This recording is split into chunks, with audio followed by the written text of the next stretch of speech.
Okay, तो आज है 5 दिसंबर और आज मेरा फाइनल जो पासपोर्ट है वो आ चुका है। इस तरीके का लिफाफे में आता है। तो इसकी अनबॉक्सिंग करेंगे और इससे जुड़ी सारी चीज़ें मैं आपको बताऊंगा कि कैसे मैंने अप्लाई किया, क्या क्या डॉक्यूमेंट लगा, कितनी फीस लगी, कहाँ कहाँ पर जाना होता है, ठीक है। उसके बाद में फाइनल कैसे आपके घर तक आता है। तो सबसे पहली चीज़ ना, आप मैंने बनवाया था पासपोर्ट सेवा ऐप जो होता है, मैंने खुद से वो सब कुछ डिटेल सही सही भरी, यूट्यूब से देख देख के और चैट जीपीटी की हेल्प से। तो सारी चीज़ें सही सही भरी और अपॉइंटमेंट बुक किया जो मेरा सबसे नज़दीकी जो एरिया था। तो मेरे लिए आया सिरोही, क्योंकि मैं राजस्थान से हूँ तो हमारा सिरोही जिला है। तो वहाँ पे गया, अपॉइंटमेंट बुक हो गया था। तो वहाँ पे आपकी फिंगरप्रिंट लेते, आपके डॉक्यूमेंट चेक करते। और डॉक्यूमेंट में लेके गया था 10वीं की मार्कशीट, आधार कार्ड, पैन कार्ड और एक और डॉक्यूमेंट था यार। मैं 12वीं की भी मार्कशीट लेके गया था और अपने जो क्या बोलते हैं, बस ये बेसिक से डॉक्यूमेंट रहते हैं। मैं यहाँ पे लिस्ट लगा दूंगा। तो वो सारी चीज़ें मैं लेके गया, सबकी एक एक जेरॉक्स लेके गया था।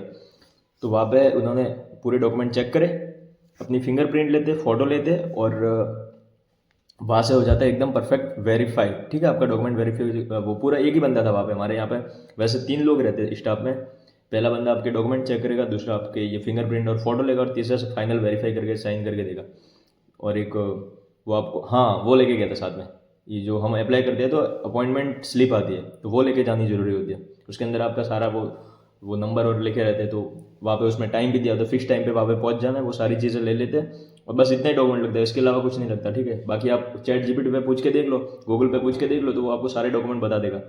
अगर आप 10वीं पास हो तो और बहुत अच्छा है। और सब में स्पेलिंग सेम होनी चाहिए, स्पेलिंग मिस्टेक मत रखना, नहीं तो वो वापस धक्का पड़ेगा, आपको वापस सही करवाना जाना पड़ेगा। तो सब में स्पेलिंग मिस्टेक नहीं होनी चाहिए, एकदम परफेक्ट होनी चाहिए। और जेरोक्स कॉपी लेके जाओ साथ में, तो वो हो जाएगा। एक दिन का ही काम है।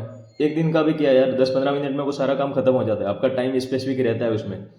मेरा आया था यार 10:45 का, ठीक है। 10:45 से 11:30 ऐसा कुछ था। तो इसके बीच में कभी भी जा सकते हो।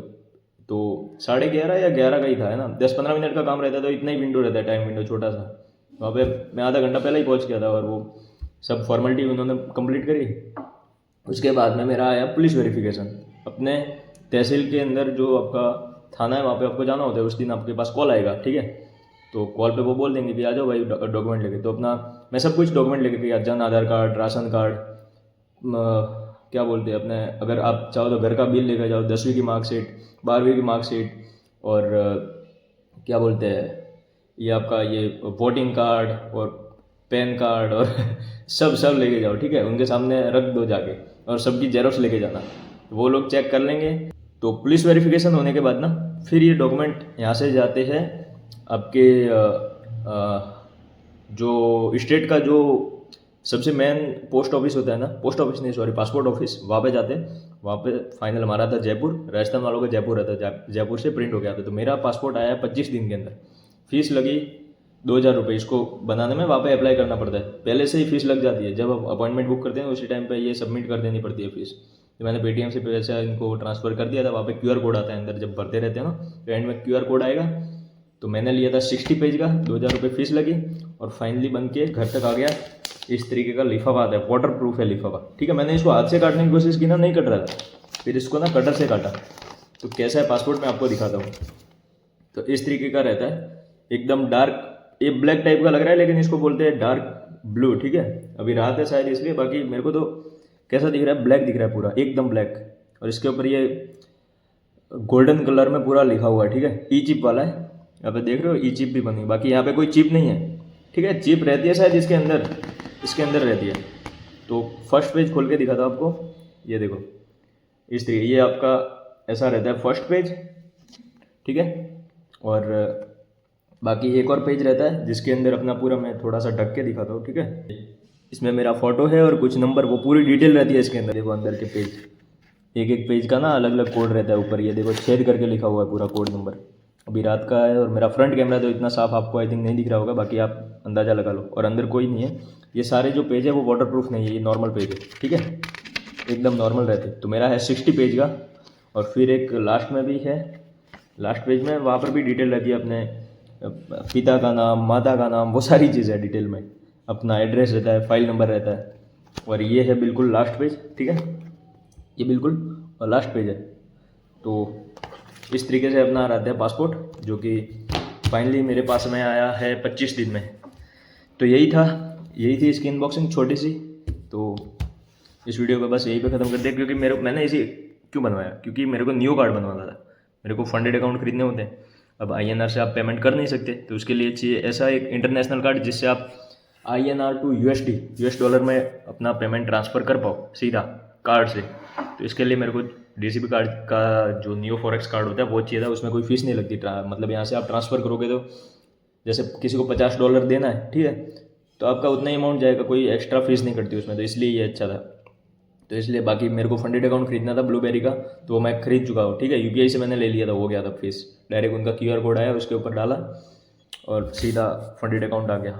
तो यही था, बस यही दिखाना था कि यार अपना पासपोर्ट फाइनली आ चुका है। तो इस वीडियो को यहीं पे ख़त्म करते हैं। और 2000 रुपये की फ़ीस है, खुद से अप्लाई किया पूरा। अगर आप पढ़े लिखे हो तो खुद से अप्लाई कर सकते हो, बाकी अगर डाउट है तो ई मित्र में और जाओ, वहाँ पे बन जाता है, ठीक है। इसमें कोई दिक्कत वाली बात है नहीं। तो ये ऐसा लिफाफा आएगा, स्पीड पोस्ट के थ्रू आता है, ठीक है। एक बार पुलिस वेरिफिकेशन हो जाएगा, उसके बाद में आपकी पूरी फाइल जो जयपुर जाएगी, जयपुर से आएगा, प्रिंट होकर सीधा 2-3 दिन में आ जाता है। बाकी मेरा थोड़ा ज़्यादा टाइम लगा क्योंकि गांव का एरिया, ठीक है, तो यहाँ से फाइल लेट जाती है, ऐसा कुछ 2-4-5 दिन का लेट रहता है। कोई दिक्कत नहीं उसमें, अपने को कोई अर्जेंट था नहीं। तो 25 दिन पूरे लगे इसमें और फाइनली आ चुका है पासपोर्ट। तो बस यही बताना था। बाकी है नॉर्मल सी चीज़, ये भारत की नागरिकता है हमारी, ठीक है। अगर आप फॉरेन में जाते हो तो ये आपका ये तो परमानेंट रहेगा। मेरा तो इसमें है 10 साल का पीरियड है, ठीक है। 10 साल के बाद एक्सपायरी होगा आज से, ठीक है। तो इसमें एक्सपायरी भी रहता है कि पासपोर्ट इतने में फिर रिन्यू करवाना होता है, वो सारी चीज़ें होती है। तो चलो फाइनली पासपोर्ट आ चुका है। तो इस वीडियो को यहीं पे ख़त्म कर देते हैं। जो भी चीज़ें मेरे को बतानी थी या जो भी मेरे पास नॉलेज थी, इन्फॉर्मेशन थी, वो मैंने आपको दे दिया। तो इस तरीके से ये सारा सिस्टम रहता है। तो मिलते हैं नेक्स्ट वीडियो में कुछ, अगर क्योंकि मैं अभी अपनी फंडेड ट्रेडिंग जर्नी के अंदर आगे बढ़ रहा हूँ, तो वो सारी चीज़ें एक एक एक करके पार कर रहा हूँ। तो वो सारी चीज़ें पार करते हुए आगे बढ़ना और फिर उसको रिकॉर्ड करना और देखना, और वो सारी वीडियो मैं रोज़ नहीं डालता, ठीक है।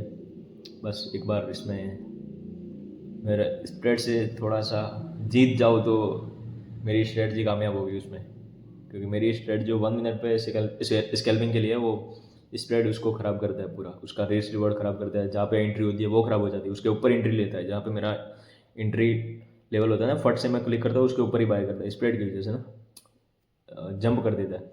स्टॉप लॉस भी थोड़ा दूर लगाना होता है, 2 लाइन होती है उसमें, सब ट्रेडर जानते हैं ये सारी चीज़ें। तो बस यही दिखाना था मेरे को कि एक एक चीज़ को पार करते जाओ, हो जाता है। एवरीथिंग इज़ पॉसिबल, एवरीथिंग, सब कुछ सही होता है एंड में, ठीक है। अभी तो चीज़ें हैं, तो चलो इसके अंदर। अभी आप प्रोसेस में हो, ठीक है। मैं खुद को रोज़ यही बोलता हूँ, तू भी प्रोसेस में है ना, तो खुद को ग्राइंड कर, हो जाएगा। टाइम आएगा, हो जाएगा सब कुछ। जो चीज़ें आपके टारगेट रहते हैं, जो भी है, वो सब एक दिन अचीव होते हैं। टाइम लगता है यार उसमें, क्योंकि नई नई चीज़ें बातें आती रहती है, उसको पार करना हो जाता है, ठीक है। तो मिलते अभी, क्योंकि मेरे को अभी 6:30 बजे, शाम के 6:30, अभी मेरे को पूरे दिन के जितने भी ट्रेड बनने हैं, bitcoin, gold, UK oil, euro USD, इन 4 पेयर के मैं लिखता हूँ, ठीक है। अभी पहले मैं 13 पेयर के लिखता था, तो परेशान हो जाता था लिख के, ठीक है। निफ्टी 50 का लिखता था, bitcoin, gold, euro USD JPY, odd JPY, odd USD, फिर USD कैड, GBP USD, और ये बिटकॉइन में जो ऑप्शंस डेल्टा में चलते हैं ना, उनके अंदर कैसा चला मेरा सेटअप, तो वो सारी चीज़ें मैं लिखता था। बट उसमें तो बहुत ज़्यादा फीस है, डेल्टा में तो स्कैल्पिंग करने लायक है ही नहीं वो। तो वो तो फाइनल मैंने कट किया उसको। और बाकी अभी मैंने मेन 4 पेयर रखे। एक तो गोल्ड रखा है ना, बिटकॉइन रखा है, मतलब क्रिप्टो में एक सेलेक्ट किया सबसे बढ़िया, जो मेरा फेवरेट पेयर है बिटकॉइन। और मेटल्स में मैंने गोल्ड को रखा है, गोल्ड मेरा फेवरेट। और करेंसी में यूरो USD, वैसे USD JPY भी अच्छा है, ऑड JPY उसमें भी अच्छा, सब में अच्छा चलता है सेटअप, ठीक है। तो वो भी रखा। और एक रखा ऑयल में UK ऑयल को, ठीक है। तो इस तरीके से मैं अभी चारों पेयर के अंदर मैं रोज़ के जितने ट्रेड बनते हैं, सुबह 7 से शाम के 7 तक, 1 मिनट के ऊपर मेरे जितने ट्रेड बने वो सारे लिखता हूँ, कितने चले कितने नहीं चले उसको पूरा लग के, और फाइनल एंड में जो PNL रहता है वो लिखता हूँ। तो इस तरीके से मेरे पास पूरा 12 महीने का डेटा है मेरे पास पूरा सबका, ठीक है। तो वो सारी चीज़ें, और बहुत बढ़िया सब कुछ अच्छा है, बस स्प्रेड की वजह से मैं फंसा हुआ था।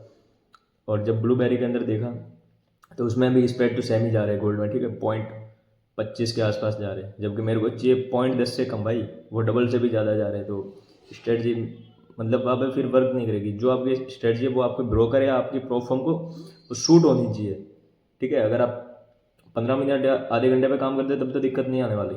बाकी ये छोटी स्कैल्पिंग में और इन सारी चीज़ों में फिर क्योंकि बिल्कुल छोटे एसएल में अगर आपको काम करना है और एकदम आप उस टाइप के हो, एकदम स्नाइपर टाइप के हो, तो फिर आपको ये स्प्रेड आपकी टांग अड़ेगा बीच में, ठीक है। आपका टांग खींचेगा, वो आपको आगे नहीं जाने देगा। जो आप अप्लाई करोगे ना वो होगा नहीं, आपका रिस्क रिवॉर्ड वो और बहुत बड़ा बन जाएगा। क्योंकि यहाँ पे आपका बाय ऑर्डर है, स्प्रेड की वजह से इतना ऊपर बाय करेगा तो वो गड़बड़ करेगा पूरी, सारा सीन ट्रेडर को पता है। तो इसलिए मैं कहता हूँ कि अगर कोई नया ट्रेडर है ना और प्रॉप फर्म में काम करना है तो आप 15 मिनट की स्ट्रेटजी पे भयंकर प्रैक्टिस करो, 15 मिनट आधा घंटा। उस पर क्या होगा, स्प्रेड भी बिल्कुल बिल्कुल कम हो जाता है, बिल्कुल कम, पता भी नहीं लगेगा। 1 मिनट पे काम करोगे तो स्प्रेड का दिक्कत आएगा। मैं कहता हूँ ना कि प्रॉप फर्म $7 पर लॉट की फीस भी ले रही है गोल्ड में, ठीक है, और स्प्रेड भी लगा रही है, दोनों चीज़ें। तो जब मैंने उनको पूछा कि इतना स्प्रेड क्यों, तो बोले मार्केट की ये वॉलेटाइल होता है तो उसके लिए स्प्रेड बढ़ जाते हैं। और ये भाई स्प्रेड बढ़ जाते फिर मतलब क्या रहा यार, मेरी जहाँ एंट्री बन रही है वहाँ पे मैं ले नहीं पा रहा हूँ तो फिर। और ऊपर से ये ब्लूबेरी फंडेड वालों ने क्या लिखा अपनी वेबसाइट में कि सबसे कम स्प्रेड देते हैं, सबसे कम देते हो तो ये बढ़ क्यों रहा है भाई, फिक्स लगाओ ना उसको। तो वो सारी चीज़ें हैं। जैसे एक्सनेस नहीं मैनेज करते, एकदम जीरो स्प्रेड। मैंने आज तक इतना बार एक्सनेस को देखा, एक बार भी कभी हल्का सा भी स्प्रेड नहीं पड़ा। 0 to 0 दिखा मेरे को गोल्ड के, बिटकॉइन के अंदर, सब जितने भी इंस्ट्रूमेंट थे ना, जीरो अकाउंट सबसे बढ़िया था एक्सनेस का। तो एक्सनेस में कभी भी नहीं बढ़ा, और एक्सनेस में मैंने किया भी नहीं क्योंकि मेरे पास पैसा बहुत कम था, ठीक है, फंड कम था, तो मैंने खुद के पैसे को ट्राई नहीं किया। मैं सीधा प्रो फॉर्म में घुसा और उसके अंदर मैंने ट्राई किया कि सबसे कम स्प्रेड किस में है। तो थक गया यार सारा खोजते खोजते, तो फाइनल ब्लूबेरी ही हाथ लगी, जो पहले मैंने देखे थे वही थे। बट इसमें भी अभी बढ़ा दिया इन लोगों ने, साला पे आउट लेना नहीं देंगे ये लोग। तो एक और प्रोफॉर्म है 4 ट्रेडर्स, ठीक है, लेकिन उसके रिव्यू ही पड़े ना तो वो साला पे आउट नहीं देता। बोलो, अब बंदा इतनी मेहनत करके और पे आउट तक पहुंचेगा और उसका केवाईसी में उसकी डॉक्यूमेंट रिजेक्ट कर देंगे। जो अपनी गवर्नमेंट के डॉक्यूमेंट हमको इशू करती है, आधार कार्ड है, पैन कार्ड है, आपका पासपोर्ट है, वो लोग रिजेक्ट कर दे, क्या करोगे, कहाँ पे शिकायत करोगे, ठीक है। तो नहीं कर सकते ऐसी प्रोफॉर्म जो। बट फाइनल ऑप्शन वही है क्योंकि उसके अंदर गोल्ड के अंदर ना 3 डॉलर पर लॉट की फीस है और स्प्रेड बहुत कम है यार, शानदार है स्प्रेड उसका, बहुत 0.10 से भी कम है, 0.6 तक जाता है मिनिमम और 0.10 तक रहता है मैक्सिमम, ठीक है। मैंने प्रोफॉर्म मैच पे जाके देखा था, सबके स्प्रेड चेक किए तो गोल्ड के अंदर सबसे कम उसके ही है। और 12 महीने से जो डेटा मेरा इकट्ठा हुआ है, जो कॉन्फिडेंस है, वो सारी चीज़ें ना, स्किल परफेक्ट एकदम। बस मेरे को प्लेटफॉर्म सही चाहिए जिसके ऊपर मैं अपनी स्ट्रेटजी पे ट्रेड कर सकूँ, ठीक है। या तो ब्रोकर, अब एक्सनेस भी साला बैन हो गया, ठीक है, अपना इंडिया में ग्रे जोन में आती है ये सारी चीज़ें। ये प्रॉप फॉर्मर आप सोच रहे हो कि ये अलाउ है इंडिया, वो अलाउ नहीं है भाई, ये कभी भी बंद हो जाएगी। तो क्योंकि इतना यहाँ पे सेबी रजिस्टर ये थोड़ी है, सेबी रजिस्टर होगा भाई यहाँ पे, उसमें आप ट्रेड कर सकते हो। ये तो ग्रे जोन में कि आप कर रहे हो, अपनी स्किल है तो आप वहाँ पे कर रहे हो, बाकी ये काम नहीं करना चाहिए। ये आती है ग्रे जोन में, करना इसलिए मजबूरी में पड़ रहा है, ठीक है। अपनी स्किल है अपने पास में, अपने को अगर आपको चार्ट पढ़ने की स्किल है, अगर आपको मार्केट समझ में आता है, फिर आप कहीं पर भी काम कर सकते हो, ठीक है। तो बहुत सारे लोग इसलिए दुबई भी मूव करते हैं क्योंकि वो फॉरेक्स में काम करने, अब यहाँ से इंडिया से तकलीफ आती है आपको, डॉक्यूमेंट की और बहुत सारी चीज़ें, तो वो लोग दुबई जाते हैं, एक्स्ट्रा खर्चा भी होता है, बट ऑलरेडी प्रॉफिटेबल है तो उनको क्या फ़र्क पड़ेगा भाई। वहाँ पे बैठ के इंडियन मार्केट में भी कर लेते हैं और फॉरेक्स मार्केट में भी कर लेते हैं, सारी चीज़ें एकदम वहाँ पे तो एकदम मक्खन के जैसे, पूरा सपोर्ट भी मिलता है और सब कुछ अच्छा है। भले ही वहाँ पे थोड़ा सा महंगा पड़ता है, बाकी अच्छा खासा अगर प्रॉफिट बना रहे तो उनको क्या दिक्कत है, प्रॉफिटेबल है उसको तो कोई फ़र्क ही नहीं पड़ना, ठीक है। तो इसलिए वो दुबई मूव करने का, और बहुत सारे ट्रेडर का यही सीन है कि वो सब कुछ चीज़ें ईजी हो जाती है जो यहाँ पे रह के आप नहीं कर सकते, क्योंकि यहाँ पे रूल और वो सारी चीज़ें बीच में अड़ती है और वो सब नहीं मज़ा आता उसमें। तो बस यही था कि भाई फाइनल पासपोर्ट भी आ गया। अब मुझे या तो अपनी, अब 2 ऑप्शन है, या तो 4 ट्रेडर में जाओ, या फिर मेरे पास 2 अकाउंट है, ब्लूबेरी फंडेड का और फंडर प्रो का। तो फंडर प्रो में ना एक यूरो JPY करके है, ठीक है, वो पेयर में जीरो स्प्रेड, बिल्कुल कभी कभी 2 स्प्रेड जाते हैं, बाकी जीरो स्प्रेड के समथिंग वो चलता है, मैंने उसको देखा है बहुत बार।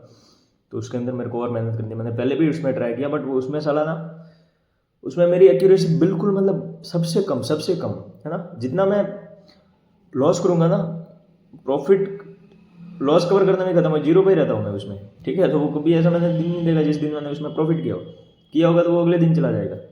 ठीक है। तो ऐसा भी है, तो मैंने ऐसा नहीं कि 2 4 10 दिन का बैक टेस्ट किया, उसके अंदर मैंने 3 3 4 4 6 6 महीने तक मैं बैक टेस्ट किया, उसमें 5 मिनट के ऊपर। फिर USD JPY में 5 मिनट के ऊपर बैक टेस्ट किया। गोल्ड में डे लेवल पे भी किया और कुछ 1 आवर पे भी किया।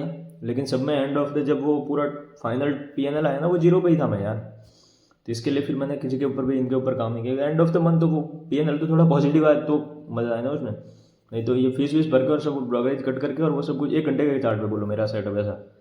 अब 1 मिनट का ही कारगर है और एकदम सटीक है और एकदम स्नाइपर मेरी स्ट्रेटजी है। बाकी तो किसी में भी आज तक मेरे को वो ना ICT में मज़ा आया ना वो क्या बोलते हैं, बाकी टाइम फ्रेम भी चेंज किया। और अब एक ही चीज़ है, या तो यूरो जेपी में फंडर प्रो का है उसमें करो, या ब्लूबेरी फंडेड के अंदर ना आप वो गोल्ड में ही करो, चाहे स्प्रेड लगे तो लगे। अब final end of the month देखो।